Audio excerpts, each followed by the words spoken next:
오늘 우리에게 주시는 하나님의 말씀은 누가복음 19장 41절에서 48절 말씀입니다.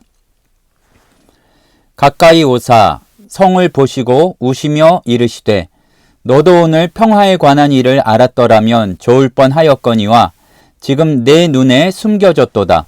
날이 이를지라 내 원수들이 토둔을 쌓고 너를 둘러 사면으로 가두고 또 너와 및 그 가운데 있는 내 자식들을 땅에 메어치며 돌 하나도 돌 위에 남기지 아니하리니 이는 내가 보살핌을 받는 날을 알지 못함을 인함이니라 하시니라. 성전에 들어가사 장사하는 자들을 내쫓으시며 그들에게 이르시되 기록된 바 내 집은 기도하는 집이라 되리라 하였거늘 너희는 강도의 소굴을 만들었도다 하시니라.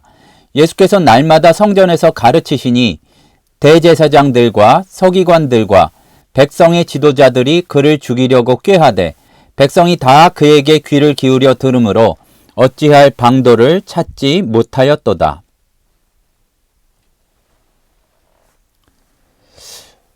우리는 보면 다른 사람을 너무나 쉽게 판단합니다. 더 정확히 말하자면은 내 나름대로 너무나 쉽게 심판을 해버립니다. 뉴스나 또 여러 가지 들리는 소식 가운데에서 누군가 실패하거나 잘못하거나 어려워지거나 또 천재지변이 일어나거나 여러 가지 힘든 일들이 갑자기 닥쳤을 때에 우리가 마음이 정상적이라면 거기에 대해서 안타까워하고 위하는 마음이 드는 것이 아주 보통의 그런 일인데 문제는 뭐냐 하면은 우리가 거기에 대해서 자꾸 어려움을 당한 이유를 찾으려고 한다는 것입니다. 마치 앞을 못 보는 사람에 대해서 저 사람이 앞을 못 보는 게 누구 때문입니까? 물었던 제자의 모습과 같이 우리는 그냥 안타까워하고 그냥 눈물 흘려주고 그냥 도와주면 되는 그 순간에도 심판하고 판단하려는 그 마음을 가지는 경우가 많습니다. 교회 안에서도 형제자매의 실수나 약함을 보고 등 뒤에서 수근거리고 우리가 심판자처럼 행동할 때도 있습니다. 안타까워할 줄 아는 것, 긍휼히 여길 줄 아는 것, 그것이 예수님을 따르는 예수님의 제자의 모습입니다. 더 우리가 분명히 무서운 줄 알아야 하는 것은 하나님의 심판을 이야기하면서도 그 심판이 나에게도 임할 수 있다는 것. 사실은 정확히 말하자면 나도 예기치 않은 때에 안 좋은 일을 당할 수 있다는 것을 전혀 두려워하지 않는 모습을 가질 때가 많이 있습니다. 그러니까 사람이 어찌할 수 없는 다른 나라에서 일어나는 자연재해나 전쟁 같은 어려움을 너무나 쉽사리 하나님의 심판이라고 이야기하기도 하는 거죠. 그러나 우리의 그러한 판단은 무지와 교만에서 비롯되는 것입니다. 하나님의 심판은 우리와 아무 상관없는 것처럼 느껴질 때가 많고 하나님이 보고 계시다. 하나님 앞에서 내가 지금 일을 하고 있다. 그것을 알면 두렵고 떨리는 마음이 있을 텐데 도무지 임박한 심판을 알지 못하고 주님께서 보고 계시다는 것을 알지 못하면 그야말로 환난이 다가오기 직전까지 하나님께서 참 진노하실 만한 행위들을 부끄럽지 않게 하는 경우가 많죠. 성경에서 예수님께서는 본인이 다른 이들을 판단하고 심판하려 온 것이 아니라 구원하러 온 것이라고 하셨습니다. 요한복음 12장 47절 말씀을 보니까 사람이 내 말을 듣고 지키지 아니할지라도 내가 그를 심판하지 아니하노라. 내가 온 것은 세상을 심판하려 함이 아니요 세상을 구원하려 함이로다. 그런데도 우리는 예수님도 하시지 않는 심판을 앞장서서 하려고 할 때가 많다는 것입니다.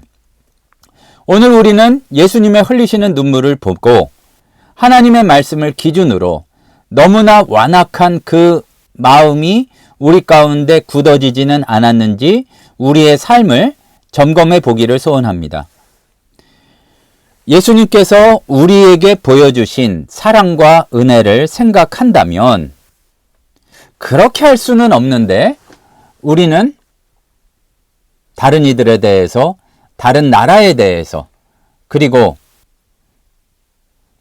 예수님도 안타까이 어서 돌아오기를 바라고 있는 예수님을 믿지 않는 사람들에 대해서 잔인한 모습을 보일 때가 많은데, 우리가 하나님 앞에서 얼마나 부족하고 연약한 존재인지 기억하고 그럼에도 불구하고 주의 이름을 알게 됨을 감사할 때에 우리는 비난하기보다 그들을 위해 기도하고 돕고 도움의 손길을 예수의 이름으로 내밀 수가 있을 것입니다.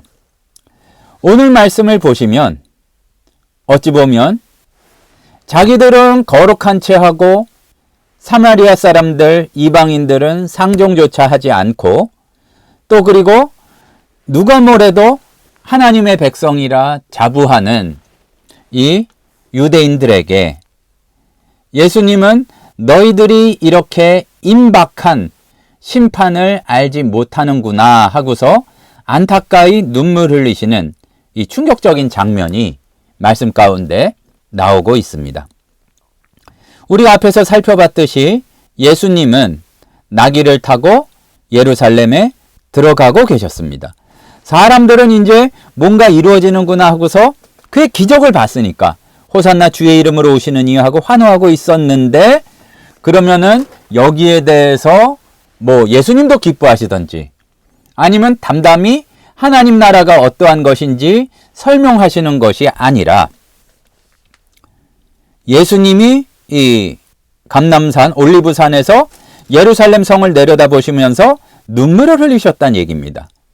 왜냐하면 예루살렘이라는 이름이 말하자면은 평화로운, 평화의 도성이라는 뜻을 가진 도시인데, 그래가지고 42절 보니까 예수님께서 이렇게 말씀하셨어요. 이름 자체가 평화에 관한 도시인데 오늘 평화에 관한 일을 알았더라면 참 좋았을 텐데, 진짜 평화를 어떻게 얻는지, 평화를 놓치지 않으려면 어떻게 해야 되는지 너희들이 알았으면 참 좋았을 텐데 정말로 이 평화가 깨어질 때가 왔는데 아무도 모르는구나. 그런데도 나의 이 안타까운 말씀을 받아들이지 못하는구나 하고서 눈물을 흘리셨다는 얘기입니다.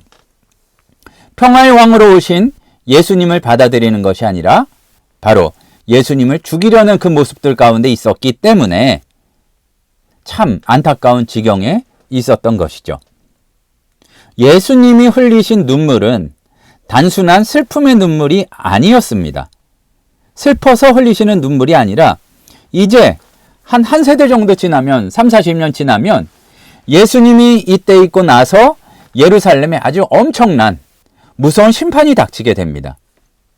바로 한 주후, 그러니까 서기 70년 정도에 로마 군대가 예루살렘을 포위하고 돌 하나도 남기지 않을 정도로 성을 무너뜨렸습니다. 뭐 이때 그 이후로는 제사고 뭐고 다 없어지고 완전히 그야말로 박살이 나는 상황인데 그거를 예수님께서는 보고 눈물 흘리고 계신 거죠. 그러니까 예언자로서의 눈물이고 또 그리고 정말로 회개하지 않는 것을 안타까워하시는 그들의 영적인 무지와 고집 때문에 흘린 아주 깊은 슬픔의 눈물이었습니다. 믿으면 되는데, 붙잡으면 되는데 눈앞에 있는 메시아를 알아보지 못하고 이스라엘 백성들은 하나님의 은혜의 때를 놓쳐버리고 말았습니다. 예수님은 그들을 사랑하셨기 때문에 그야말로 눈앞에 뻔히 보이는 고통과 심판과 파멸을 보면서 눈물을 흘리지 않으셨을 수 없었던 것이죠. 그런데 이 장면은 우리에게도 굉장히 큰 경고가 됩니다. 우리의 참 못된 태도들 가운데에서는 앞에서도 말씀하셨듯이 남이 잘못되는 것, 남이 어려워지는 것, 뭔가 하나님의 벌을 받은 것 같은 상황을 참 이상하게 고소하게 여기는 못된 심성이 내 안에서 나올 때가 있습니다. 하지만 우리는 기억해야 될 것은 하나님의 은혜의 때, 회개의 때를 놓치지 않도록 항상 깨어 있어야 한다는 것입니다. 그러니까 그렇게 본다면 예수님의 눈물을 통해서 정신 차리지 않고 완악한 마음을 고치지 않았을 때에 피할 수 없는 그 우리의 심판을 보고 흘리시는 눈물임을 우리가 잘 깨달아야 할 것입니다. 오늘 우리는 성경에서 굉장히 중요한 표현 한 가지를 살펴볼 수가 있습니다. 평화를 주는 것을 알았더라면 너의 보살핌을 받는 때를 알지 못하였기 때문이라.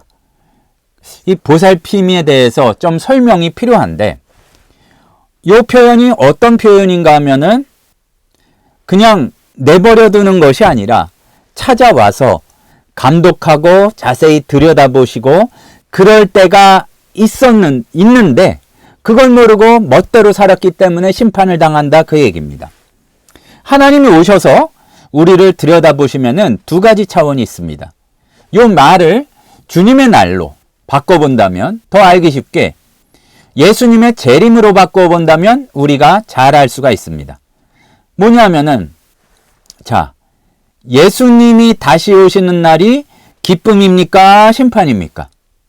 백성에게는, 예수 믿는 자에게는 믿음대로 그렇게 가운데 거하고 믿음으로 살았던 자들은 기뻐서 맞이할 그날이고, 그런데 성경에 주님의 날은 그야말로 하늘도 핏빛으로 변하고 그런 엄청난 심판의 날로 그려지고 있습니다.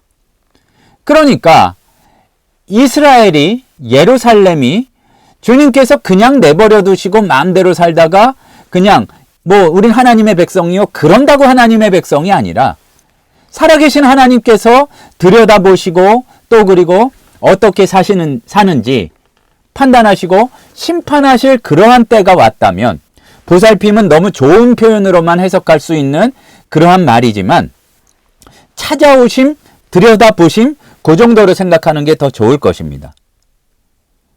이 말씀은 하나님께서 특별히 들여다보셨다는 이야기인데, 우리도 분명히 알아야 할 것은 우리의 일상 가운데 아주 강하게 역사하시는 하나님의 역사를 늘 느낄 수 있는 건 아닙니다. 그러면 살지는 못하겠죠. 근데 문제는 하나님께서 내가 잘못했을 때마다 살짝살짝 벌 주시고 이렇게 잘할 때마다 칭찬하시고 또 상을 바로바로 주시면은 우리가 잘 살 수 있을 것 같은데, 믿음이 있다고 하면서 우리는 예수님께서 이렇게 보살핌의 때를 알지 못하였다, 그렇게 이야기하셨듯이 하나님이 진짜로 역사하시고 하나님께서 진짜로 찾아오시고 우리 함께 계시고 그것을 판단하고 계시다는 사실을 아주 모르고 잊어버린 사람처럼 그렇게 살아간다는 이야기입니다. 그렇게 살아가고 있다는 얘기입니다. 하나님의 방문은, 하나님께서 찾아오심은 우리에게 굉장히 중요한 의미가 있습니다. 그것이 은혜의 방문이건, 은혜로 찾아오시는 것이건, 은혜로 보살펴 주시는 것이건, 아니면 심판으로 감독하러 오시는 것이건, 우리는 그 앞에 겸손히 설 수밖에 없고 그 이전과 이후가 같을 수가 없다는 이야기입니다.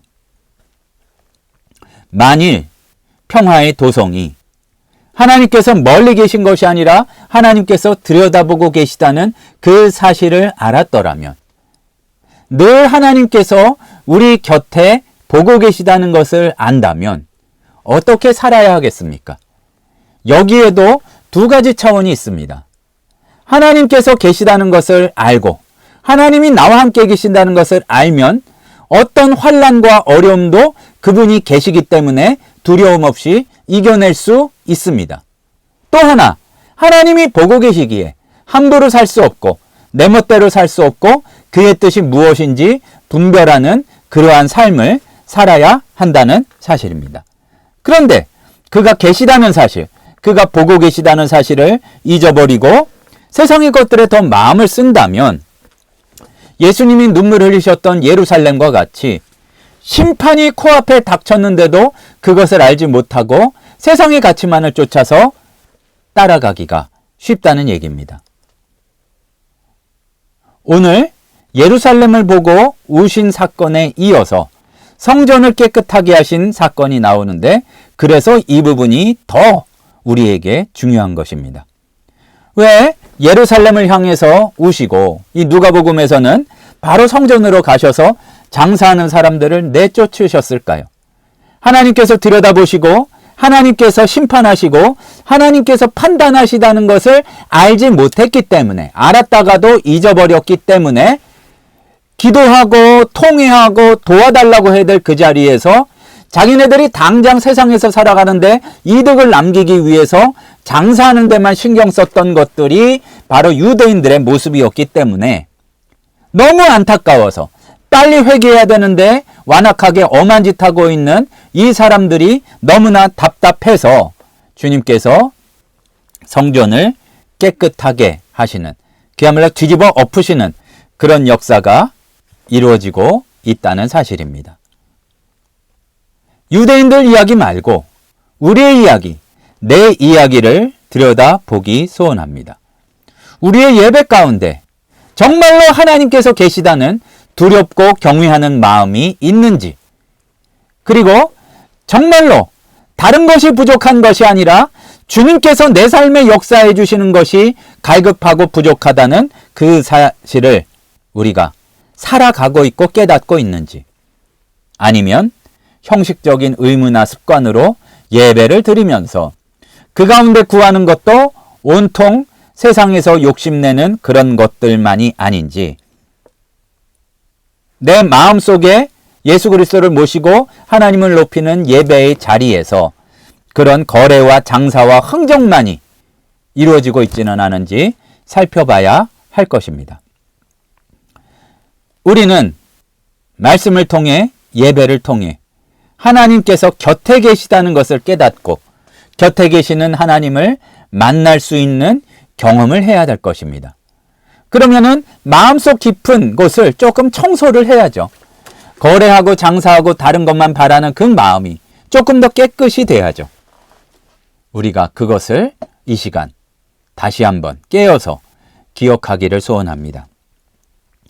지금도 주님은 우리 곁에 계시고 우리를 찾아오고 계십니다. 가만히 들여다보고 계십니다.